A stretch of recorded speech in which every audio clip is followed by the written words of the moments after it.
আপনার মেকআপ জগতের পথ চলাটা শুরু কিভাবে? আমি আসলে ছোটবেলা থেকেই মেকআপ নিয়ে থাকতে খুব পছন্দ করতাম। এক্সপেরিমেন্ট করতেন ছোটবেলা হ্যাঁ, থেকে?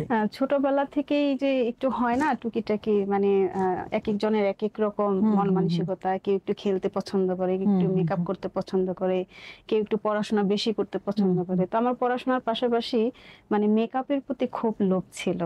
তো ওইখান থেকেই আসলে ইচ্ছা শক্তিটা ছিল যে বড় হয়ে আমি মেকআপ আর্টিস্ট হব।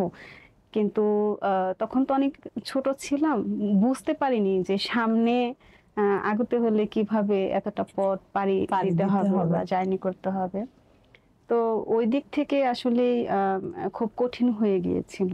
তো যে ফ্যামিলিতে আমার বিয়ে হয়ে যায়, আমার অনেক ছোট বয়সে বিয়ে হয়ে যায়, কিন্তু যে সময় আমার বিয়ে হয়ে যায় ওই সময়টাতে আসলে ওই ফ্যামিলি থেকে একজন মেকআপ আর্টিস্ট হয়ে ওঠা, বের হয়ে আসাটা মানে এটা অনেক ব্যাপার, অনেক ব্যাপার। কারণ আমার মানে আমি যে ফ্যামিলিতে আমার বিয়ে হয়েছে ওই ফ্যামিলিটা আসলে মোটামুটি ধার্মিক ফ্যামিলি, মানে নামাজি ফ্যামিলি। আমার শ্বশুর শাশুড়ি হজ করে এসেছেন, মানে দাদা শ্বশুর দাদি শাশুড়ি তারা হজ করে এসেছেন।